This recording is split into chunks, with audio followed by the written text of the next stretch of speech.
Hello, friends. Ever wish people would stop sinning so much? Yeah, me too. All the time. But watch out. Let's look at what Jesus has to say in Matthew 5:18. For assuredly, I say to you, till heaven and earth pass away, one jot or one tittle will by no means pass from the law till all is fulfilled.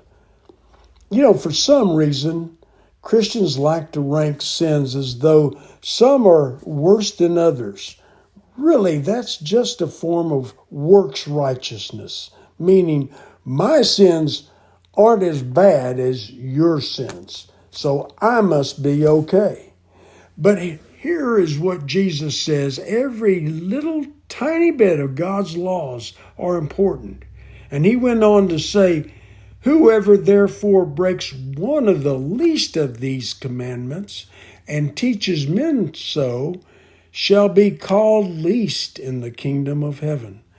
But whoever does and teaches them, he shall be called great in the kingdom of heaven. For I say to you that unless your righteousness exceeds that of the scribes and the Pharisees, you will by no means enter the kingdom of heaven. That's in Matthew chapter 5, 19 through 20.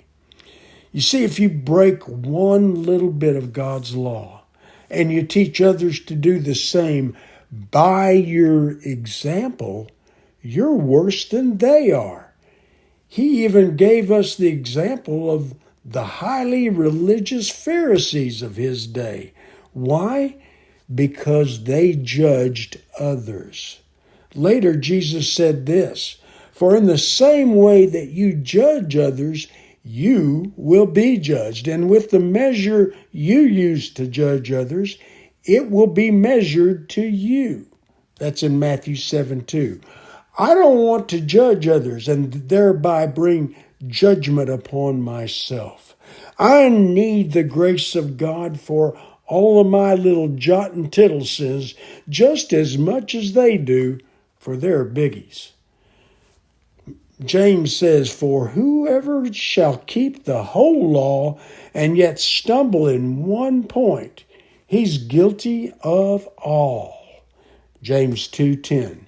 Yep, my little churchy sins are just as ugly in God's eyes as their adultery, sodomy, murder, etc. I need the Lord's mercy every bit as badly as they do.